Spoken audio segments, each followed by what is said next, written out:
Now I have a very controversial question, or one that's just not powerful enough. I'm going into political writing, so it's a political question. All right. Cool barbershop. We at the barbershop. Everything Obama to babies is cool at the barbershop. Okay. All right. I'm going to ask about how you feel about a certain subject, and this subject, maybe some of you might be that subject. Ask the question then. What do you feel? What is your overall? What's your overall feeling? Your initial feelings about the Black Republican? Good question. That's tough. How many Black Republicans we got in the house? No, let me ask that again. How many Black Republicans we got in the house? What do you feel about a Black Republican?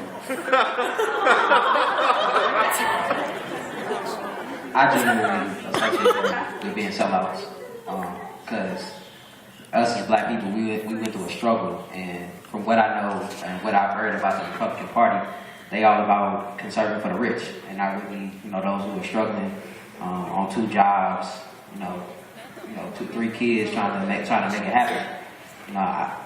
Now, I could be wrong about the Republican stance on that, but when I think of a Black Republican, I generally associate them as a sellout. So, anybody else? Yeah, I'm usually under the impression that Republicans are more for,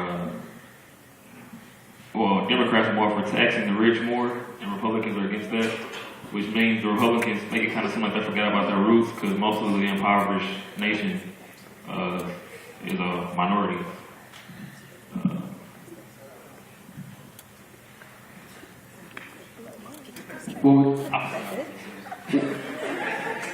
It's just that kind of stigma. Like the last Republican that actually did something, or say something for African Americans, was Abraham Lincoln. After that, you can't really think of it. That many Republicans that have done anything. And yeah, Abraham, like I said, Abraham Lincoln is the most special man. Like the kind of stigma we got is off of Ronald Reagan. Like when Ronald Reagan had crack, AIDS, like that thing affected a whole generation. So if going back to Black Republicans, like if you see a Black Republican, you think it's going to sell. Yeah, keep it short. We all said we agree that sellout. That's how we do. Now there used to be a time where the majority of Blacks were Republicans, and that changed, right? And now there's a large number that are Democrats. So from what you know in your generation, the Republicans, for you, a Black Republican is the South. There you have it. That's what the panel says. Good question.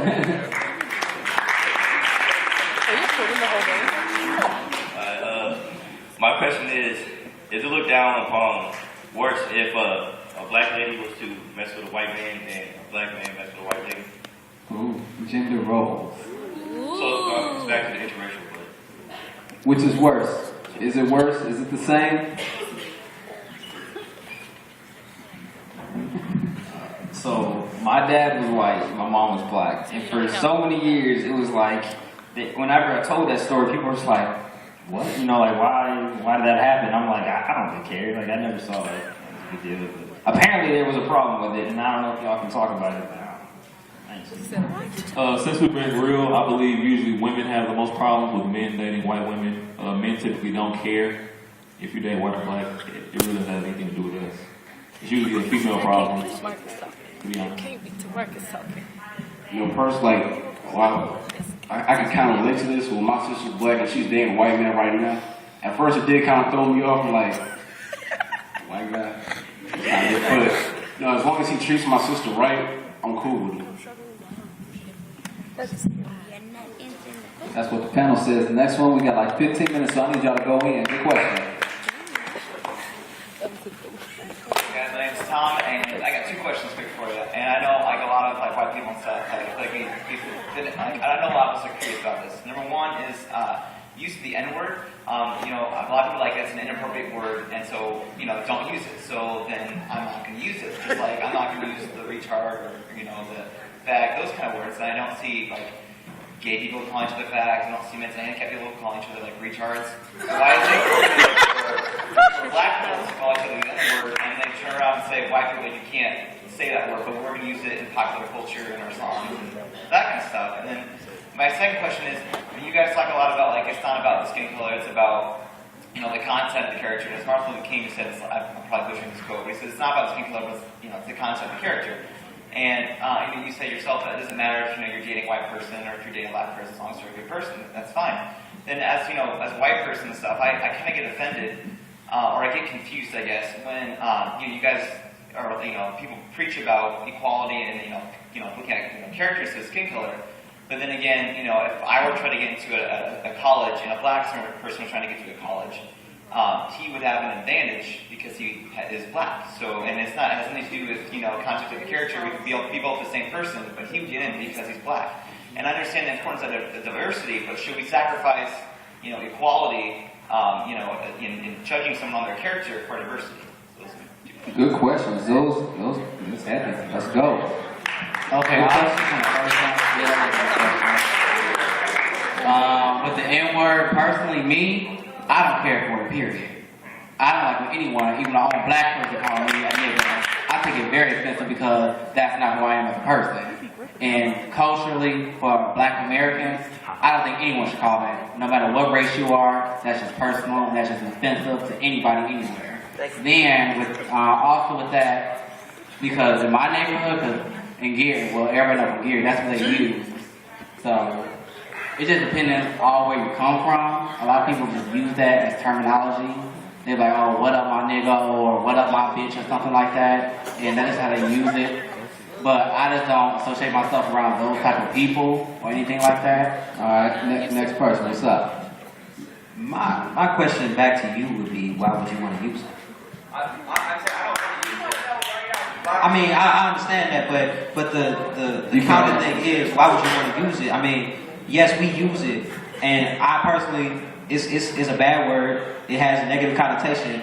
But if you know that, as a white person, if you know that, why would you want to be in on that? If you know we degrade ourselves by using that word, why would you want to use it? But my question is not, like, what I think I'm upset about is how come there's a double standard as to you guys, like, I don't think any white person wants to call anybody else a derogatory term.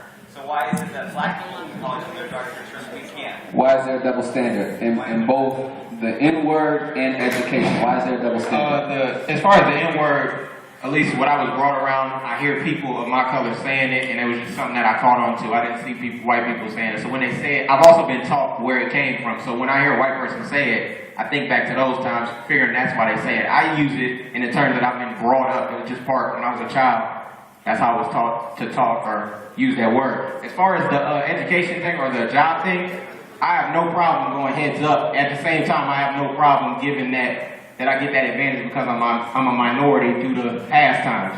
I feel like some companies do it for diversity because they understand the importance of diversity, meaning you need to, the better you know the whole world, the better you'll be at your job. Other people do it just to fit that position. For me, I'd rather that they're doing it for the real reasons for diversity, but I don't know that. But I have no problem taking that advantage. But at the same time, I have no problem going heads up with any white, black, Asian, Hispanic person either. So, Like, I feel like a lot of white people we're just kind of confused as to like why you guys have that advantage. And, you know, like I felt like if the rules were reversed and a white person had been chosen for a job simply because he was white, that there'd be a huge uproar about it compared to if a black person had been chosen for the job. Alright, I'm gonna touch this and then we're gonna move on because there's a long line.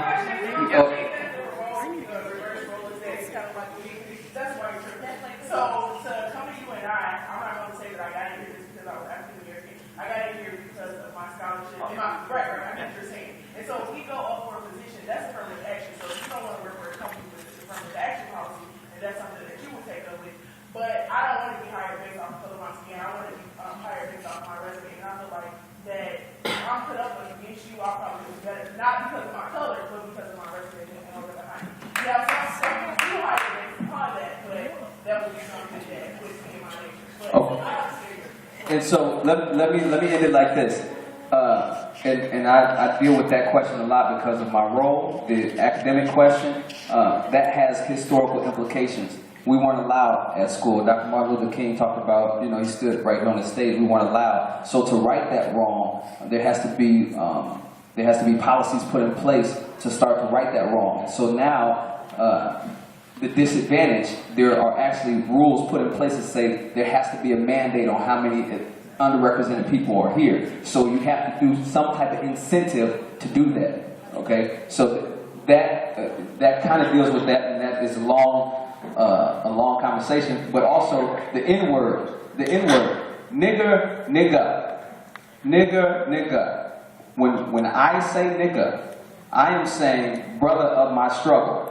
You understand my struggle. There are some black people, who say, Jesus is my, they feel like that because maybe they're not so far into the Bible, but they understand that he understands their struggle or what have you. So understand that when you're talking about that conversation, the nigger and nigga are definitely two different things, and some people try to merge those together, but one has historical implications, and one is used for this time right now. But those are long, drawn-out conversations, so we're going to move on to the next.